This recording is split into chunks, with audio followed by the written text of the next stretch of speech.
எது சிறந்தது? வரும் முன் காப்பதா, வந்த பின் வாழ்வை இழப்பதா?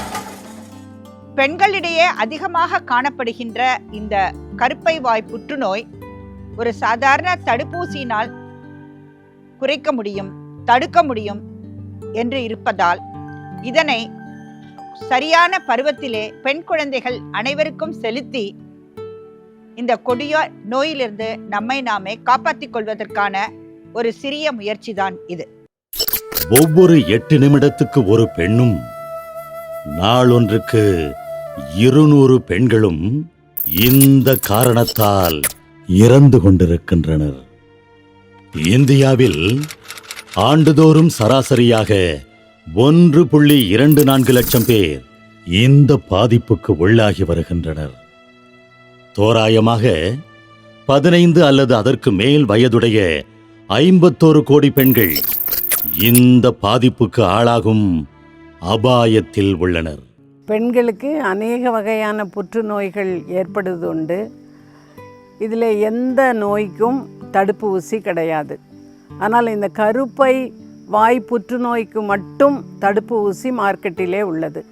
அதனால் இதை தடுப்பதற்கு அனைத்து பெண்களும் 9 வயதுக்கு மேற்பட்ட குழந்தைகளுக்கும் இந்த ஊசியை கொடுப்பதன் மூலமாக அவர்களை இந்த புற்றுநோயிலிருந்து நிரந்தரமாக நம்மளால் பாதுகாக்க முடியும். இந்த ஆபத்து பெண்களுக்கு மட்டுமா? இல்லை, 15 வயதை கடந்த 3 1 ஆணுக்கு இந்த தொற்று ஏற்படுகின்றது.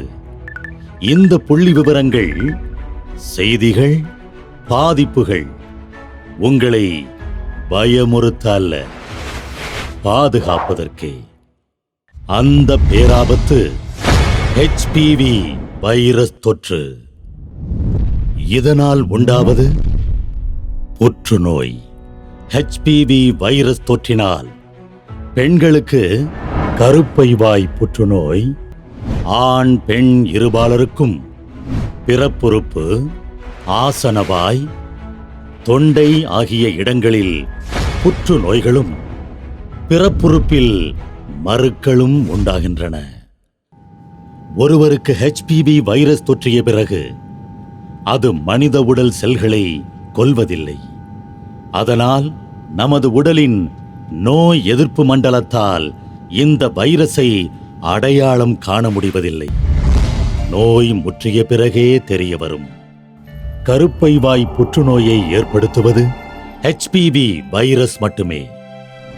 கருப்பை வாய் புற்றுநோயால் பாதிக்கப்படும் அபாயத்தில் இருக்கும் 15 வயதிற்கு மேற்பட்ட இந்திய பெண்கள் 483.5 மில்லியன் பேர். இது உலக மொத்த பாதிப்பில் 17%. ஒவ்வொரு ஆண்டும் புதிதாக கருப்பை வாய் புற்றுநோயால் பாதிப்புக்கு உள்ளாகி வரும் இந்தியர்கள் 1,23,907 நபர்கள். இது உலக மொத்த பாதிப்பில் 21%. ஒவ்வொரு ஆண்டும் கருப்பை வாய் புற்றுநோயால் மரணத்தை தழுவும் இந்திய பெண்கள் 77,348 பேர். இது உலக மொத்த பாதிப்பில் 23%.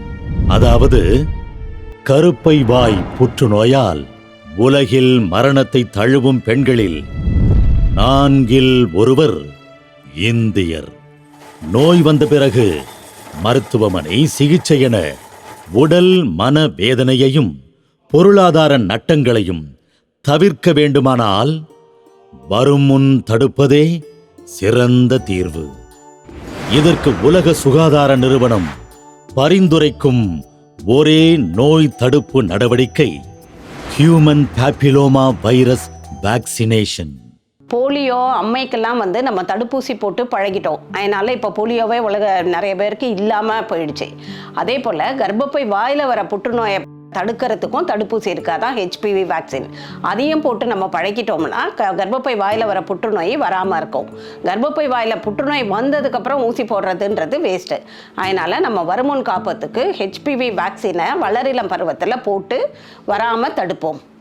9 முதல் 14 வயது வரை உள்ளவர்கள் 6 மாத இடைவெளியில் 2 தடுப்பூசிகள் எடுத்துக்கொண்டால் போதுமானது.